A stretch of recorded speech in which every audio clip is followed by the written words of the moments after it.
Dear students, السلام علیکم۔ آج ہم ہسٹری کے لیکچر نمبر 6 کو لے کر حاضر ہیں۔ یہ سیکنڈ ایئر کی ہسٹری کا لیکچر ہے۔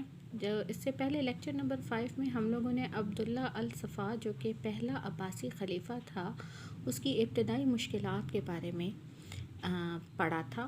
آج ہم عباسی سلطنت کے استحکام کے لیے جو اقدامات کیے گئے ہیں ان کے بارے میں پڑھ رہے ہیں، اور یہ الصفا نے کس طرح ان مشکلات پر قابو پایا اس کے بارے میں ہم پڑھیں گے۔ پہلا جو اس کا ہے نظم و نسق کا قیام۔ بنو عباس کو جو سب سے زیادہ مشکل تھی وہ یہ تھی کہ کسی طرح پوری سلطنت پر اپنا کنٹرول بحال کریں۔ اس کے لیے انہوں نے اہل اور وفادار گورنر مقرر کیے، جن میں سے زیادہ تر کا تعلق ان کے اپنے خاندان سے ہی تھا۔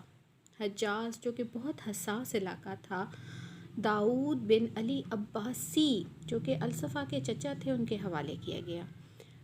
حجاز کا جو علاقہ ہے یہ اصل میں مکہ مدینہ اور اس کے گرد و نواح کے علاقے ہیں، اور ظاہری بات ہے کہ مکہ اور مدینہ کے لوگ جب کسی خلیفہ کی بیعت کر لیتے تھے تو باقی جو علاقے تھے وہ بھی اس خلیفہ کی مخالفت ختم کر دیتے تھے، تو اس لحاظ سے حجاز کا جو علاقہ تھا وہ سب سے زیادہ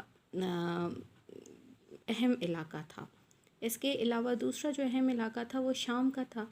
شام اصل میں بنو امیہ کی قوت کا مرکز تھا، اور عبداللہ بن علی کو یہاں کا گورنر مقرر کیا گیا تاکہ بنو امیہ کی جو رہے سہے لوگ ہیں ان کا بھی خاتمہ کیا جائے۔ آرمینیہ کی حکومت ابو جعفر منصور جو کہ بعد میں خلیفہ بھی بنے اور جو کہ الصفا کے بھائی تھے، ان کے حوالے کی گئی۔ کوفہ کا گورنر عیسیٰ بن موسیٰ کو بنایا گیا۔ اس کے علاوہ باقی علاقے بھی جو تھے وہ سارے کے سارے، جیسے کہ خراسان کا علاقہ ابو مسلم خراسانی کے سپرد کیا گیا، اور اس طرح ان تمام علاقوں میں نظم و نسق جو ہے وہ بحال کرنے میں یہ لوگ کامیاب ہوئے۔ وزارت کا آغاز۔ الصفا کا جو نے نظام حکومت کی بہتری اور شعبوں کے درمیان رابطے کے لیے وزارت کا منصب شروع کیا۔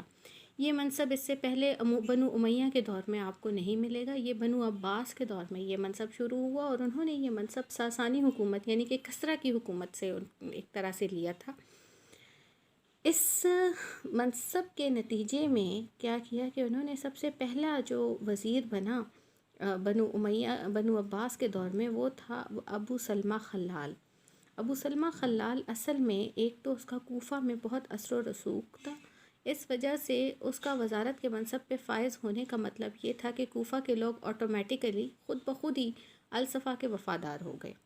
دوسرا کام یہ تھا کہ ابو سلمہ خلال کو وزیر آل محمد بھی کہا جاتا تھا، کیونکہ وہ اہل بیت کی حمایت انہیں حاصل تھی۔ اس طرح اہل بیت کی جو مخالفت تھی اس کا بھی ایک طرح سے خاتمہ ہوا۔ تیسری جو تھا بنو امیہ کا قتل عام۔ الصفا نے کیا کیا کہ مخالفین سے انتقام لینے کے لیے اس نے تخت نشین ہونے کے بعد بنو امیہ کے خاندان کے افراد کو اور حامیوں کو چن چن کے قتل کیا۔ اس کے علاوہ بہت سی جو آپ اس کو کہہ لیں کہ ایک بے حرمتی بھی کچھ قبروں کی جس میں جیسے اموی خلفاء کی قبریں کھدوا کر ان کے راشوں کی بھی بے حرمتی کا کام کی۔ الصفا کے چچا عبداللہ بن علی نے 90 اموی گرفتار کر کے پہلے انہیں پناہ دی اور بعد میں انہیں قتل کر دیا۔